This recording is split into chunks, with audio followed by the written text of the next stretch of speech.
The legal system that promises justice through adversarial procedure is not merely a mechanism for truth, but a crucible demanding you confront the moral compromises buried beneath every plea bargain and procedural victory. And true advocacy requires not winning cases through technical mastery alone, but integrating the weight of witnessed suffering until representation becomes an act of radical accountability rather than performative competence.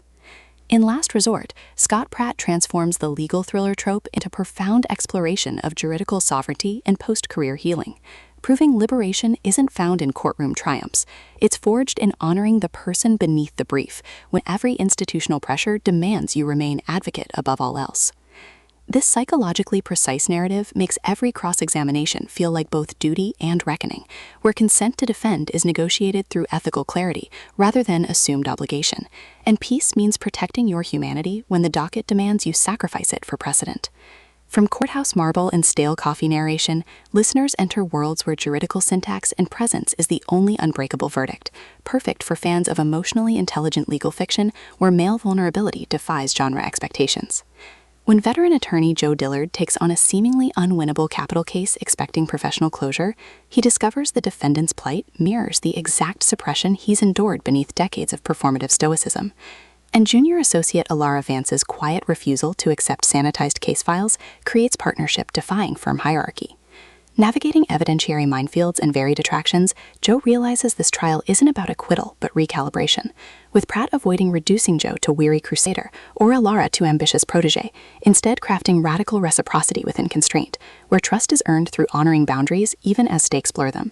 And audiobook narration amplifies this alchemy by capturing Joe's disciplined focus fracturing into clarity, and Alara's guarded intensity revealing warmth beneath vigilance, making listeners feel seismic shifts of souls learning some defenses can only be mounted when you stop letting outcomes define their validity.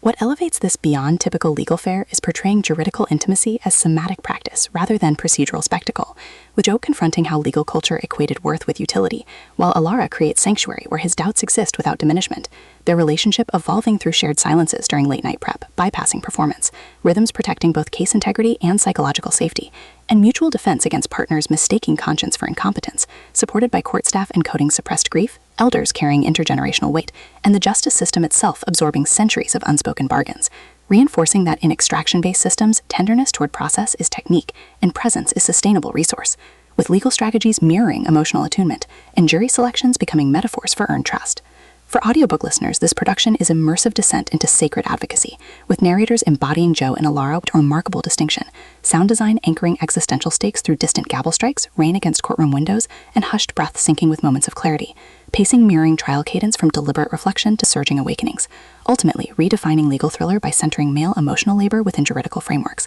and affirming that sometimes the most powerful act is choosing to defend slowly, honoring whole self, even in landscapes shaped by